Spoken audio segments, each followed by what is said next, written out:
where every word opens a new world. Welcome to the portal of stories. There are places in this world where time seems to pause, where the wind whispers names long forgotten and the ground remembers every step, every sin. Hollow Creek is one such place. Nestled in the folds of mist-covered hills, this quiet town hides a history carved not in stone, but in silence. A history buried beneath layers of folklore, fear, and the unspoken truths passed from one generation to the next. Every Halloween, when the veil between worlds grows thin, the people of Hollow Creek light candles and whisper prayers, not out of tradition, but out of necessity. Because here, the dead do not rest. They remember. This story is not about ghosts in the conventional sense. It is about guilt inherited through bloodlines, about ancient pacts, and the price of forgetting. It is about the weight of secrets and what happens when they are disturbed. The Dead Don't Forget is a tale of youth and recklessness, of ancestral sins and supernatural reckoning. A reminder that the past is never truly gone. It simply waits, patient and hungry, beneath our feet. Dare to follow the fog. But remember, in Hollow Creek, the dead never forget.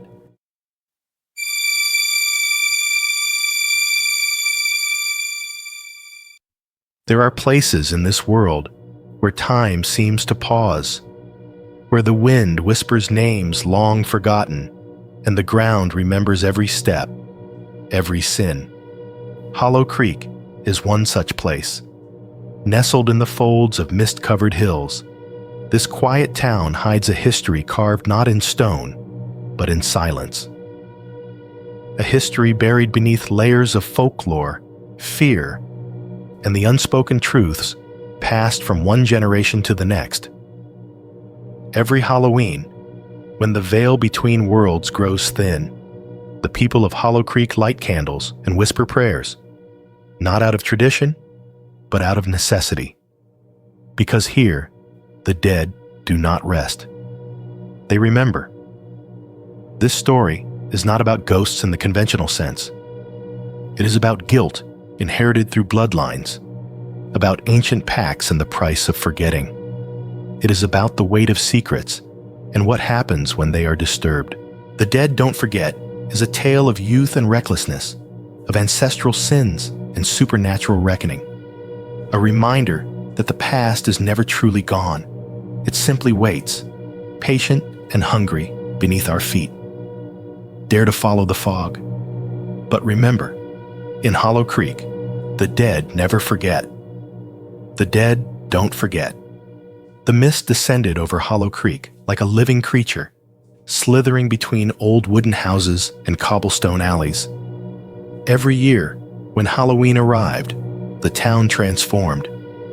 Windows were adorned with flickering candles, streets were covered in dry leaves, and the elders whispered stories about those who returned. But this year, something in the air was different. Heavier, darker. In the central square, beneath the weathered statue of a weeping angel, a group of teenagers had gathered, ignoring the warnings of their elders. Among them was Lucas, the charismatic leader of the group. With an easy smile and a defiant gaze, he had convinced his friends that this Halloween would be different. "Do you really believe those old folks' tales?" Lucas laughed, his voice echoing in the mist. "Come on, tonight we're going to do something epic." Beside him, Emma crossed her arms, uneasy. Though she tried to appear skeptical, part of her felt that defying the town's traditions was tempting fate. Her grandmother had been one of the guardians of the ancestral ceremony, and Emma had grown up hearing warnings that now echoed loudly in her memory. "There are things that shouldn't be touched," Emma murmured. But Lucas was already handing out black candles and sheets of ancient parchment. Off to the side, Tomas, a boy with sunken eyes and a somber expression, watched in silence. No one knew that Tomas carried a secret. His family had been cursed for generations, bound to the Hollow Creek Cemetery in a way he didn't fully understand. The plan was simple: sneak into the cemetery before midnight and perform the rite of the emptied flame, a forbidden ritual that, according to legend, would open a portal to speak with the dead. The mist thickened, wrapping around them like a shroud. From a distance, hidden behind fogged windows, the elders of the town watched helplessly. They knew nothing good would come of this night. But in Hollow Creek, the dead don't forget. As midnight approached, the group walked silently down the dirt path leading to the old cemetery. Their flashlights barely cut through the fog, and every crunch beneath their feet sounded like a gunshot in the dark. Lucas led the way, holding up a gas lantern and wearing an arrogant grin. "We just have to follow the instructions," he said. "Draw the circle, light the candles, recite the words from the parchment, and that's it." Emma looked around, anxious. The ancient gravestones rose from the mist like broken teeth, and a cold breeze seemed to whisper warnings she didn't want to hear. "This isn't right, Lucas," she finally said. "My grandmother used to say, the rite of the emptied flame wasn't a game, it was a warning." Lucas let out a laugh. "A warning to keep kids in line? Please, Emma. This is our chance to make history." Tomas remained silent. Every step felt heavier. His heart pounded in his ears, and the feeling of being watched grew stronger with each meter. They arrived at the central clearing of the cemetery, where a massive, broken tombstone marked the place where, according to legend, the portal had been sealed centuries ago. Lucas crouched and began tracing a circle with white chalk, while the others placed black candles in the marked positions. When everything was ready, Lucas unfolded the parchment and began reading the ancient words aloud. His voice, trembling at first, then gaining confidence. The wind stopped. The fog closed around them like a wall. A tremor ran through the ground beneath their feet. Emma clenched her fists, resisting the urge to interrupt the ritual. Tomas, however, stepped back involuntarily, eyes wide, remembering his mother's whispered warnings on nights like this. When Lucas finished reciting, a deathly silence fell over them. For a moment, nothing happened. Then, from deep underground, came a sound, a guttural whisper, followed by the creaking of old wood and crumbling stone. The dead had heard their call. At first, they thought their imaginations were playing tricks on them. But the ground beneath their feet truly trembled, and the air had taken on a nauseating stench, like disturbed earth and rotting flesh. "What was that?" Emma whispered, her flashlight shaking in her hand. Before anyone could answer, one of the nearby gravestones cracked with a sharp snap. From the fissure emerged a skeletal hand, covered in mud and fragments of decayed fabric. Tomas stepped back in horror. "It wasn't just a story," he gasped. Figures began to emerge from the ground, clumsy, deformed. Their faces were masks of despair, mouths open in silent screams. These were no ethereal ghosts, but physical bodies, dragging themselves toward the surface with spasmodic movements. Lucas, for the first time, lost his smile. "Run!" he shouted. The group scattered in panic, dodging the hands clawing at them from the earth.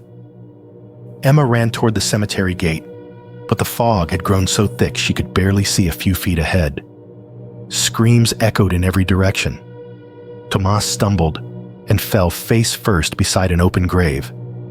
Inside, the empty eyes of a newly awakened corpse stared back at him. An ancient, broken voice whispered his name. Tomas, with a strangled cry, he got to his feet and ran, knowing they wouldn't escape easily from what they had unleashed. Meanwhile, deep in the cemetery, something far worse than mere corpses began to awaken. Something that had waited centuries, and its hunger was endless. Emma ran blindly, her breath ragged, blending with the dense fog. Behind her, the guttural sounds of the dead grew louder, closer. She caught up with Lucas, who was trying to get his bearings amid the chaos. "We need to regroup," Emma yelled. Lucas nodded, his face pale and shaken.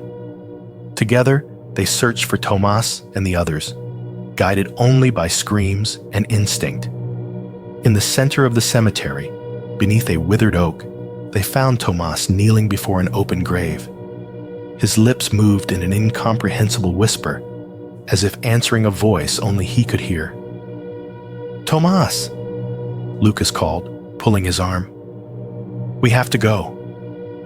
Tomas looked up, his eyes glassy and vacant. "We can't leave them," he whispered. They need me." A figure emerged from the grave in front of him. It wasn't just a corpse. It was a small child, its face deformed by time, reaching out a trembling hand toward Tomas. Emma shivered. "Who are they?" she asked softly. Tomas slowly pulled away, as if waking from a trance. "My family. My ancestors. They were betrayed. They want justice." A piercing scream made them turn. More dead were rising, not just from the cemetery, but from the surrounding lands. They weren't just seeking to terrify. They were after something deeper, more personal, redemption or revenge. Lucas clenched his jaw. If we want to survive this night, we have to figure out how to reverse the ritual. Emma nodded, her resolve hardening. The fog swirled around them, heavy with ancient memories and broken promises. The dead had returned, and this time, they wouldn't leave until their accounts were settled. Sheltered inside the cemetery's central mausoleum, Lucas, Emma, and Tomas tried to collect their thoughts. Outside, the whispers of the dead intensified, pounding against the stone walls with echoes that seemed to shred sanity. Emma, her flashlight aimed at the floor, faced Tomas. "What else have you been hiding from us?" she demanded, her voice tense. Tomas lowered his gaze, tormented. "My ancestors. They didn't just protect the cemetery," he admitted. "They were the ones who started the ritual centuries ago. They betrayed the dead, promised them eternal peace, but condemned them to a limbo of suffering." Lucas stepped back, incredulous. "And you knew all this time?" "Not everything," Tomas defended himself. "My mother told me fragments. I didn't understand the full scope until tonight." Emma felt a wave of anger and fear. They were trapped in the middle of an ancient war, victims of inherited guilt. "How do we reverse it?" she asked urgently. Tomas took a deep breath. "We have to find the grave of the first traitor. There's a relic buried with him, an amulet that can seal the portal again.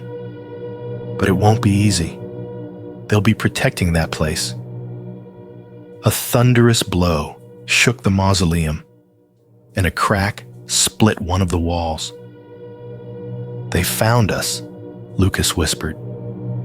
With renewed panic, the three of them threw themselves into the outer darkness, knowing their only chance of survival lay underground, guarded by the very spirits they had betrayed.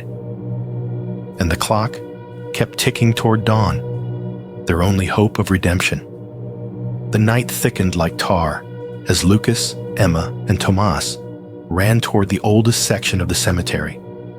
The headstones there were barely stones anymore, eroded and covered in moss, markers of a time no one remembered. The dead followed, slow but relentless, their deformed bodies whispering promises of vengeance. Tomas led the way, guided more by instinct than knowledge. He stopped in front of a half-collapsed tomb, where a symbol carved into the rock was barely visible under the grime. a broken circle crossed by a sword. "This is it," he gasped. Without wasting time, Lucas and Emma began to clear away dirt and loose stones. Suddenly, an inhuman screech tore through the air, and a figure larger than any they had seen emerged from the fog. It wasn't just another corpse. It was the guardian of the portal, an abomination of bone, ash, and pure hatred. "Protect me while I open the grave," Tomas shouted. Lucas stepped between the creature and Tomas, wielding an improvised stake. Emma, remembering her grandmother's stories, began reciting old protection prayers, her voice steady despite the terror consuming her. The guardian charged, slamming Lucas into a headstone. Emma ran to help him up as Tomas, nails cracked and bleeding, pulled a small black stone amulet from the dirt, etched with runes. "Now!" Tomas screamed. With all his strength, he slammed the amulet to the ground, shattering it in two. A burst of bluish light engulfed the cemetery. The dead wailed in agony as their bodies crumbled into dust, dragged back into the depths. The guardian howled in fury before dissipating in a burst of black mist. When silence returned, only the three of them remained, sprawled on the ground, breathing heavily beneath a sky that was beginning to lighten. But they knew the price had been high. Their lives, their minds, would never be the same again. Dawn painted the sky red over Hollow Creek. The cemetery, covered in a thin layer of dust and ash, seemed suspended in a moment of unreal calm. Lucas, Emma, and Tomas rose slowly, their bodies aching and their souls scarred. They looked around. There was no trace of the dead, nor of the shadows that had hunted them. "Did we do it?" Lucas asked, his voice barely a whisper. Emma nodded slowly, but sadness lingered in her eyes. "At a very high price," she said. Tomas knelt beside the first trader's grave. He murmured an improvised prayer, not out of faith, but out of respect. He had come to understand that the burden of his ancestors would not disappear. He would carry it forever. As they walked away from the cemetery, they saw the first villagers stepping out of their homes, their faces confused but unharmed. Life would go on in Hollow Creek, though beneath the surface, the wounds would take time to heal. Emma stopped at the edge of the cemetery and looked back one last time. "Never again," she whispered. Lucas wrapped an arm around her shoulders, and together, with Tomas close behind, they stepped into the golden mist of morning. They had faced the darkness. They had survived. But in the heart of Hollow Creek, among twisted roots and forgotten graves, something still whispered beneath the earth, waiting for another night, another chance. Because in Hollow Creek, the dead never forget. Epilogue. Years passed, but Hollow Creek was never the same. Though facades were repaired, the town square restored, and the cemetery closed to the public, a sense of unease lingered like an invisible shadow. The town elders still whispered about that cursed night, and parents warned their children to stay away from the cemetery, especially when the fog was thick. Lucas, Emma, and Tomas continued with their lives, but not without scars. Lucas became the town's unofficial guardian, always watchful for any sign that the darkness might return. Emma dedicated her life to preserving traditions, teaching new generations to respect the dead. Tomas, marked by guilt and redemption, chose a life of isolation, silently protecting Hollow Creek from the shadows. On the coldest nights, when the mist once again embraced the streets like a whisper from the past, some swore they heard faint voices calling from the cemetery. Others, more sensitive, claim to see vague figures moving between the graves, because in Hollow Creek, though the portal was sealed, the echo of the dead remained, waiting, remembering, never forgetting.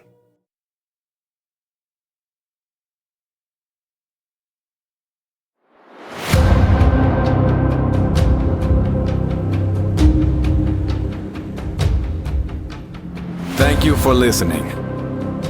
The journey has just begun. Until next time.